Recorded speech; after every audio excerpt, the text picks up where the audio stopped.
what would be your advice to new writers? Read, read, read. And if you don't have perseverance, don't waste your time trying to be a writer. It takes extreme amount of perseverance. And that is even more important than talent. If you have talent and you don't have perseverance, you'll never be a writer. So do you think it's talent, or is it an actual learned skill? I think it's both. If very few people, I think, would be really good writers. In today's market, there's so many excellent writers and highly trained writers that if you didn't have a lot of willpower and drive, you just will not be a writer. It's terribly hard work. Terribly hard work. Cuts you off from the world. Families don't really like writers. Did you have your book professionally edited before you took it to the publisher, or after, or? Well, the first one, I did have a woman,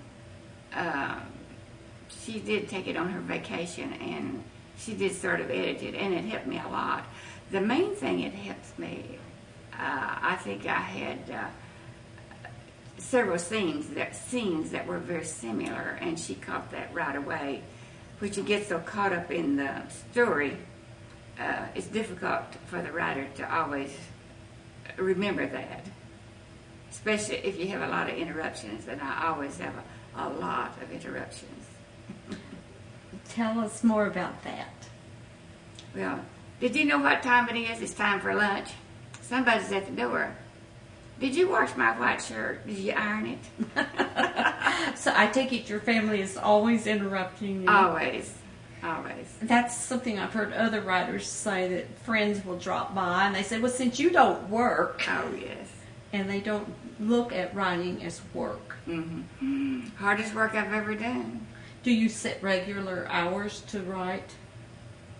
I write any way I can get any time to go in there and write. I have another book I've already finished. I've not named it, and I haven't done the final polishing. But and I have 2 or 3 others in mind. But I'm over. My brain overproduces what I can do. A lot of times, our imagination can give us lots of good ideas. Yes.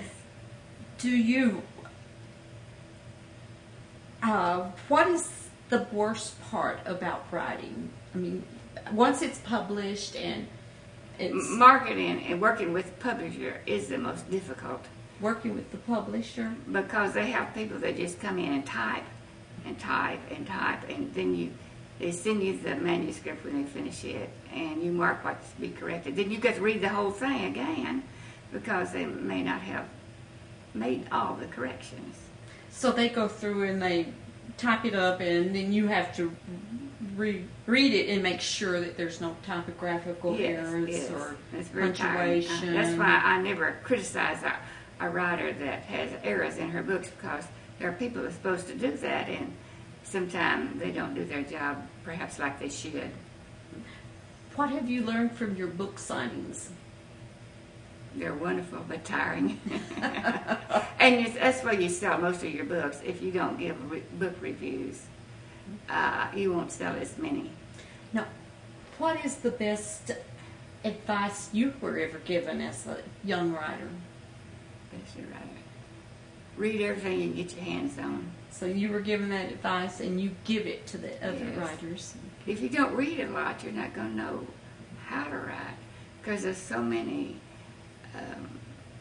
different fields of writing you can do. You have to zero in what your thing is. Like, I like to write fiction and nonfiction. I like to have a historical background, if possible.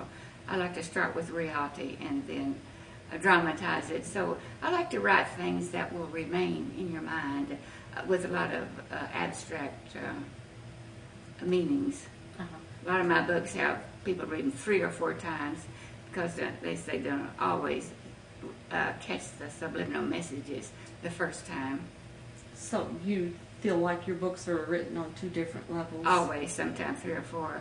I like to think, I'm striving to write towards writing a classic. Those are the books I like to read. The classics are my favorite. Because you keep seeing more and more as you read them. Yes. Their book, a classic to me, is one that you could read more than 2 or 3 times, one that you can go back and read 2 or 3 years or 10 years later, and you still see things you didn't see the first time. Like John Steinbeck's books, one of my favorite writers. Mine too. I enjoy his book. Which is your favorite of his books? I can't think of it right now. Grapes of Wrath. I read that at least 10 times. Can't remember the name. 10 times. As you get older, you sometimes. So tell us about this. Can you tell us just a little bit about Unraveling at Glory House? Well, yes, it starts off with about this woman. She's scared to death of nursing homes. And of course, she saw too many movies about these nursing homes and all the murders and terrible things going on. Where in reality, it's nothing like that. It's actually kind of like a little country club with all your peers. And there are people there to help you. At least that was my mother's experience. She always says, if I have to go to a nursing home, I'll kill myself first. And those are my first words to mine. And she had a lot of... Mother was good with words. Did you model some of your characters after your mom? Yes, I did. Mother was a very serious person, but she could always turn a phrase that it made funny. She might not necessarily have meant it to be funny, but to me, I find humor in things that other people might not find humor in. You probably see that in that book, and so. But there are other people who get everything I say. It's just supposed to be humorous, and other people, they look at me. What's she trying to say? Exactly. But we're interviewing Will-Allen Jameson, Mm-hmm. and with her newest book, Unraveling at Glory House.